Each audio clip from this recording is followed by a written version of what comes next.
What happens when two fierce rivals are asked to fight just to display their skill? Does it end there, or does it stir a storm that history never forgets?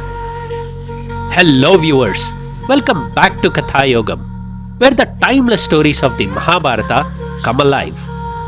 In our last episode, we met Ekalavya, a gifted tribal boy deeply devoted to Drona, even though the teacher never accepted him as a student. His journey ended in silence and sacrifice, far from the spotlight. But while Ekalavya faded quietly into the forest, the world of Hastinapur prepared to celebrate its most privileged warriors, the princess trained by Dronacharya himself. In this episode, a grand event is proposed.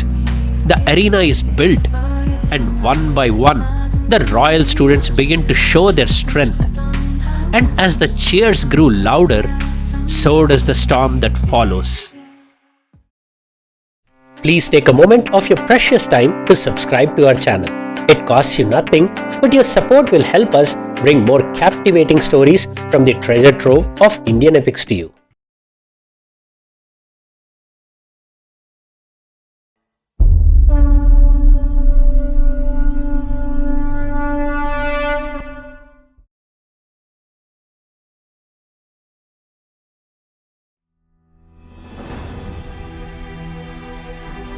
Inside the great hall of Hastinapur, Dronacharya stood before King Dhritarashtra.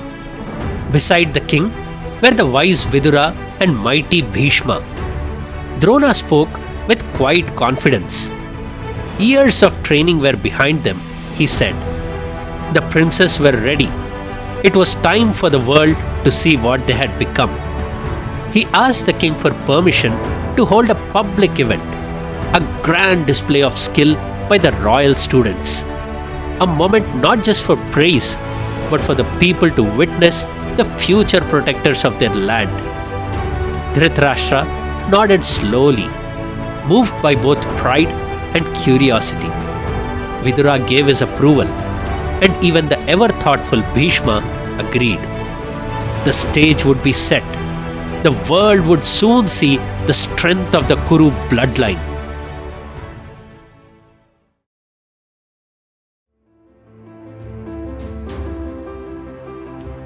Vidura quickly began the preparations. Just outside the palace, a large open ground was cleared. Workers smoothened the land and raised a wide platform in the center. Around it, seating was arranged for the people. Closer to the platform, shaded pavilions were set up for the royal families and elders. Colorful flags fluttered in the wind. Weapon stands were placed at the edges, holding bows, spears, swords, and maces. Water pots and sacred fire pits were arranged. Musicians arrived. Guards were posted. As the sun rose on the day of the event, the arena looked grand, almost like a scene from the heavens. People began to gather early, their eyes filled with excitement and pride.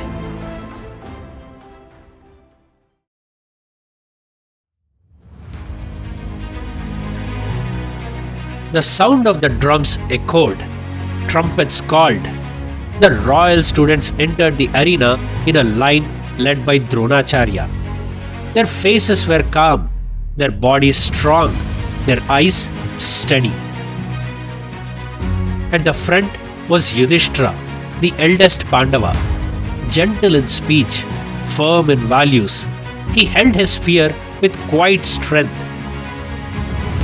The people rose and cheered. At Drona's signal, Yudhishthira stepped forward. His movements steady and composed. He took aim and hurled the spear with flawless precision, striking the center of the target. A wave of applause rose from the crowd as he bowed respectfully, not with pride, but with quiet gratitude, before stepping back to rejoin his brothers. The display had begun.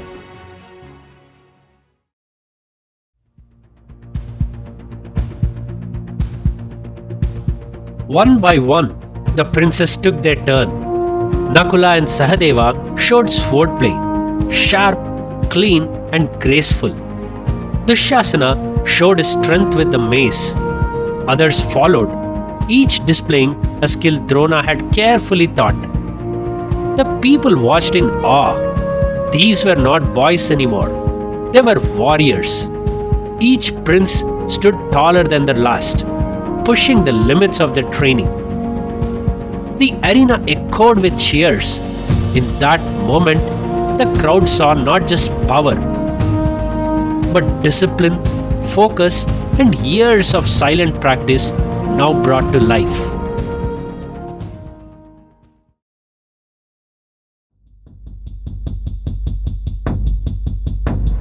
The crowd had barely settled from the excitement of the earlier demonstrations when Dronacharya called upon two names that sparked instant whispers: Bheema and Duryodhana. They stepped forward, both built like mountains in their own right. Bheema, tall and powerful, radiated raw energy. His eyes, always sharp and fierce, carried a silent challenge. Duryodhana, no less mighty, had the stance of a king and the pride of one too. His gaze was cold, steady, and locked onto his rival. The two had trained side by side since childhood, and ever since they could lift a mace, they had tested each other's strength in games, in combat, and in silence. But now, before a roaring crowd, it was no longer just sport. This was something deeper, a fight to prove who truly stood higher.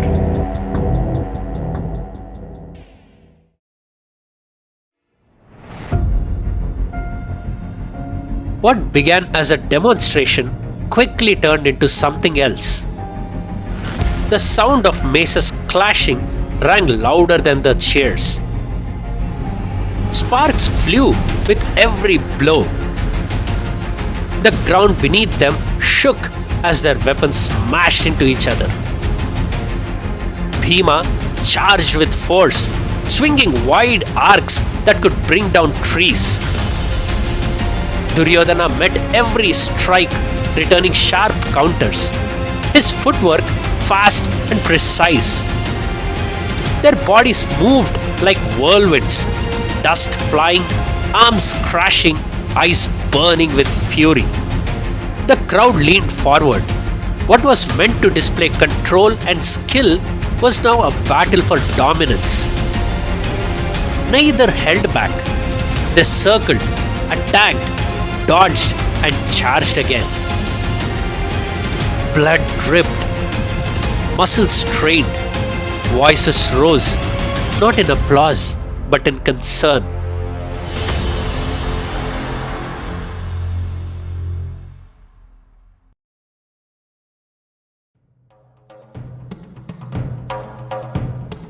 In the stands, the tension grew unbearable. Supporters of Bheema began shouting his name, hailing his strength. But just as many called out for Duryodhana, urging him to stand firm and win. Children watched in silence. Elders whispered anxiously. The arena was no longer united in admiration. It was split by loyalty. Drona watched with careful eyes. This was not just a contest anymore. It was the beginning of something dangerous. A fire of rivalry that could consume everything. And Drona knew if either boy fell, the consequences would be far worse than a broken bone. The seeds of a civil war could be sown.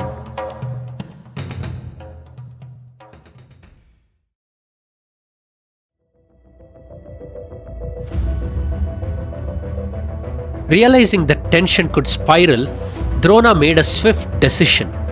He turned to his son Ashwatthama, calm and strong, a mirror of his father's wisdom. He ordered him into the arena, not with words, but with a single nod. Ashwatthama leapt forward, shouting to stop the fight. But Bheema and Duryodhana, lost in their rage, did not heed him. Their maces clashed again and again. Finally, Ashwatthama had to physically intervene, pushing one back, blocking the other's blow. Sand flew as he stood between the two warriors, arms outstretched. Reluctantly, with heavy breaths and smouldering eyes, Bheema and Duryodhana dropped their weapons. But the storm was far from over.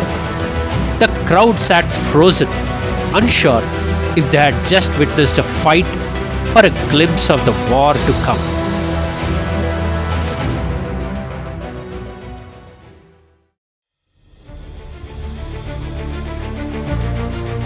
Sensing the shift in mood, Drona turned to one name he knew would bring the focus back, not just to strength, but to mastery. He called upon Arjuna. The crowd leaned in once more. The third Pandava walked in with quiet poise, eyes lowered in respect, bow slung across his shoulder.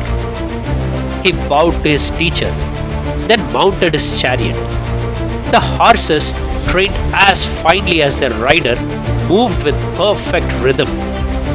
Arjuna picked up his bow, the same bow that had whispered through the forest during nights of secret practice. The crowd fell silent, and then began the display that would be remembered for generations.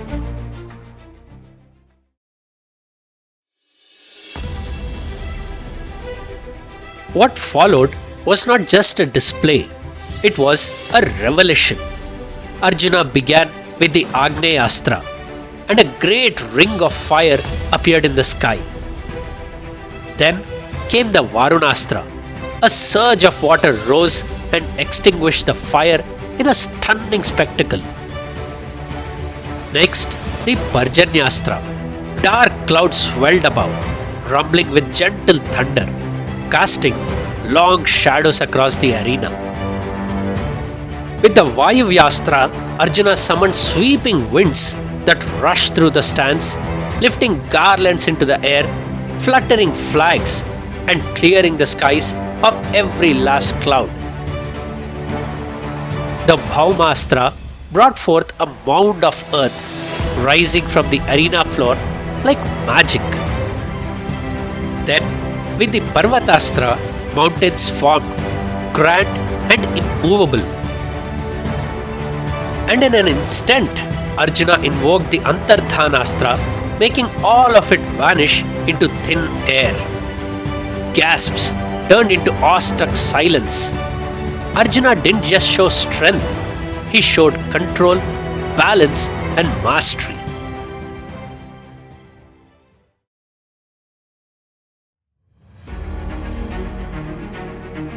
He wasn't done. Arjuna's arrows moved like poetry. He shot blindfolded, over his shoulder, even while in motion. He struck bells with such precision that they rang in rhythm. His arrows pierced spinning discs and brought down a fast-charging leopard with effortless grace. But it wasn't just his aim. He controlled his chariot like a seasoned warrior, spinning, halting, charging, his body flowing with it like a dance. There was no force in his display, only control, precision, and grace. It was as if nature itself bowed to him. And the crowd, they rose in thunderous applause.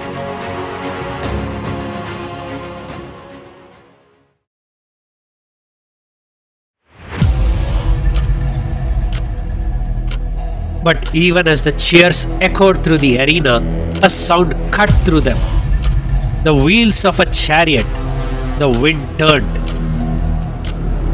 and a lone figure emerged at the gate.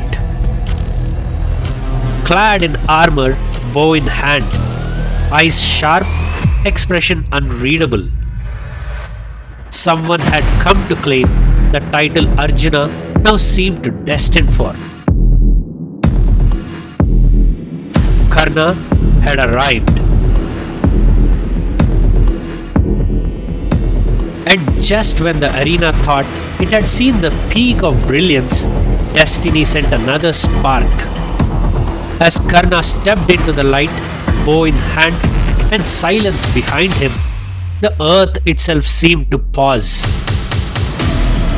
Stay tuned to Katha Yogam for the next episode, where the most awaited clash of Arjuna and Karna finally begins. But the duel is only the beginning. What follows is high drama, heavy with emotion, where loyalties are tested and the lines between the two sides are drawn in red for the world to see. A rift that was once hidden now becomes public.